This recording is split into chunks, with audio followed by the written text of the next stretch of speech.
news7.com में आपका स्वागत है। आइए अब शुरू करते हैं आज की खबरों का सिलसिला। मध्य प्रदेश की राजधानी भोपाल में प्रदेश के चुने गए पार्षदों का सम्मेलन संपन्न हुआ। सम्मेलन में लगभग 3000 महिला, पुरुष एवं अल्पसंख्यक पार्षद मौजूद थे।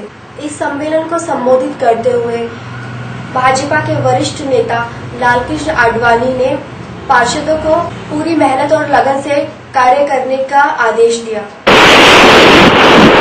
सम्मेलन में मुख्यमंत्री शिवराज सिंह चौहान ने पार्षदों को हंसमुख रहने और अपने कार्य को पूरी लगन से करने की सलाह दी। भोपाल में मध्य प्रदेश के चुनिंदा और नए पार्षदों का सम्मेलन मुख्यमंत्री के निवास पर आयोजित किया गया। इस सम्मेलन को भारतीय जनता पार्टी के वरिष्ठ नेता और पूर्व उप प्रधानमंत्री LK आडवाणी ने विशेष रूप से संबोधित किया। यूं तो सम्मेलन सुबह लगभग 11:30 बजे शुरू हुआ, जो शाम 5:30-6 बजे तक चला। 7-8 घंटे चले इस सम्मेलन में भारतीय जनता पार्टी के अनेक वरिष्ठ नेताओं ने मध्य प्रदेश के चुनिंदा नए पार्षदों, जिनमें महिलाएं, पुरुष और अल्पसंख्यक के लोग सम्मिलित थे, उन्हें सरकार चलाने का गुर सिखाया। मध्य प्रदेश सरकार के स्थानीय मंत्री बाबूलाल गौर ने इस सम्मेलन में पार्षदों को जनता के बीच जाकर कार्य करने की सलाह दी और उन्हें दिखाया कि यदि आप इस तरह का काम करेंगे तो उनकी तरह 9 बार जीत कर आएंगे। मुख्यमंत्री शिवराज सिंह चौहान ने इस सम्मेलन में अपने पार्षदों को धैर्य, ईमानदारी से कार्य करने की सलाह देने के साथ साथ यह भी कहा कि उन्हें कभी अभिमान में नहीं आना चाहिए, हमेशा अपने जनता से हंसमुख होकर बात करना चाहिए और हर वो काम जो उनकी क्षमता में है करना चाहिए। लगभग 1 घंटे की देरी से सम्मेलन में आए LK आडवाणी ने चुने हुए नए पार्षदों को ईमानदार नेता बनने की नसीहत दी। सरकार में काम करते हैं, उनको विचारधारा से ज्यादा संबंध रहता है। जहां तक नगर पालिका का सवाल है, नगर निगम का सवाल है, नगर परिषद का सवाल है, पंचायत का सवाल है, या कुल मिलाकर के राजनीतिक क्षेत्र का सवाल है, अगर आम जनता को सबसे अधिक संपर्क किसी से आता है तो वह जनप्रतिनिधि के स्वभाव से आता है, जनप्रतिनिधि के आचरण से आता है, जनप्रतिनिधि की सेवा वृत्ति से आता है, जनप्रतिनिधि की ईमानदारी से आता है। और मैं आपको कहने आया हूं बलपूर्वक कि हिंदुस्तान में इन 2 महापुरुषों ने संघ के सहयोग से और लाखों कार्यकर्ताओं के परिश्रम से, तपस्या से आज जो भारतीय जनता पार्टी नाम का संगठन खड़ा किया है वह एक असाधारण संगठन है, असाधारण संगठन है। और उस असाधारण संगठन में छोटी मोटी हमारे हाथ से की गलती, बोलने में, व्यवहार में वह कितना नुकसान पहुंचाती है, इसको कभी नहीं नजरअंदाज करना चाहिए। इस सम्मेलन से तय करके जाए कि बहुत बड़ी जवाबदारी हमारे प्रदेश की जनता ने हमारे ऊपर डाली है। हमको चाहे अध्यक्ष बनाया हो, हमको चाहे नगर निगम का महापौर बनाया हो, चाहे एक पार्षद बनाया हो, हमारे ऊपर बहुत बड़ी जवाबदारी है। मैं उस जवाबदारी को ईमानदारी से निभाऊंगा। कभी कोई ऐसी बात नहीं करूंगा कि जिसको देख करके लोग कह रहे क्या, हम तो सोचते थे कि ये तो भारतीय जनता पार्टी तो डॉक्टर मुखर्जी और दीनदयाल उपाध्याय वाली पार्टी है, तो उसके लोग ऐसा व्यवहार करते, कभी नहीं होगा, मेरे हाथ में कभी होगा। ये संकल्प करके जाए, बहुत बड़ी उम्मीद है, बहुत बड़ी उम्मीद है।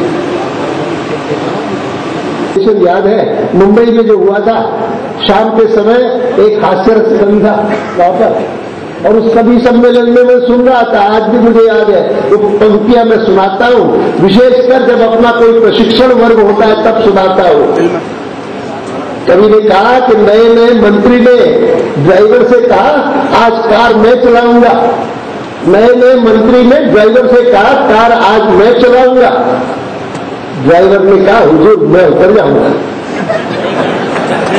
जब नए नए मंत्री ने ड्राइवर से कहा कार आज मैं चलाऊंगा, ड्राइवर ने कहा हुजूर मैं उतर जाऊंगा। यह कार है, सरकार नहीं जो भगवान के भरोसे चल जाएगी।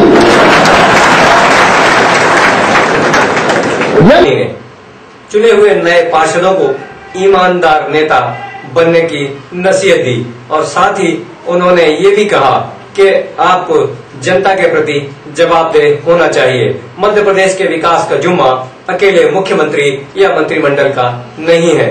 यूं तो अडवाणी ने कोई विशेष बात इस सम्मेलन में नहीं की, लेकिन समझने वाली बात यह है कि भारतीय जनता पार्टी अभी से अपने जन आधार को टटोलने का प्रयास फिर से कर रही है। अपने जन आधार को कम ना हो इसलिए उन्होंने अपने जन आधार को मजबूत करने के लिए पहली बार शायद मध्य प्रदेश में चुने हुए पार्षदों का सम्मेलन किसी मुख्यमंत्री द्वारा किया गया। इस सम्मेलन से ऐसा लगता है कि भारतीय जनता पार्टी के जमीन के नीचे से, उनके पैरों के नीचे से राजनीतिक जमीन धीरे धीरे खिसकने लगी है। शायद इसीलिए मुख्यमंत्री शिवराज सिंह चौहान ने मध्य प्रदेश बनाओ योजना के अंतर्गत सारे प्रदेश का फिर से दौरा करने की योजना बनाई है और इस योजना को अमली जामा पहनाना शुरू कर दिया है।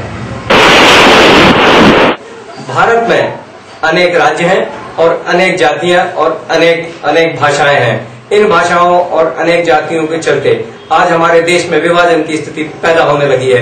विशेषकर महाराष्ट्र में शिवसेना प्रमुख बाल ठाकरे और मनोहर जोशी और उनकी टीम ने महाराष्ट्र और बॉम्बे को सारे भारत से अलग करने की जैसे योजना ही बना ली है।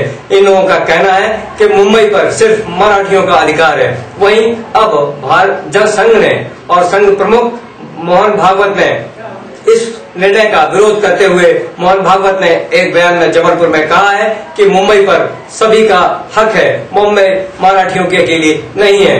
इसी के पलटवार पर मनोहर जोशी ने जवाब देते हुए कहा है कि मुंबई सिर्फ मराठियों की है। फिल्म स्टार शाहरुख खान के बंगले पर शिवसेना के कार्यकर्ताओं ने प्रदर्शन करते हुए तोड़फोड़ करने की कोशिश की। शिवसेना ने शाहरुख खान के बंगले पर यह प्रदर्शन उनके इस बयान के विरोध में किया है जिसमें शाहरुख खान ने पाकिस्तान के क्रिकेट खिलाड़ियों को आईपीएल में खेलने का मौका देने की बात कही थी। शिवसेना के कार्यकर्ताओं और नेताओं ने कहा है कि यदि शाहरुख खान को पाकिस्तान से इतना लगाव है तो उन्हें पाकिस्तान में जाकर रहना चाहिए। भारत के राजनेता और राजनीतिक पार्टियां और उनके कार्यकर्ता यदि इस तरह से देश में विभाजन की बात करेंगे और खेल के विरोध में बोलेंगे और अपने अपने प्रांतों के पक्ष में इस तरह की कार्रवाई करेंगे तो भारत के विखंडन के रास्ते को ये लोग अंजाम देंगे। सरकार को ऐसे नेताओं के विरुद्ध सख्त कार्रवाई करना चाहिए।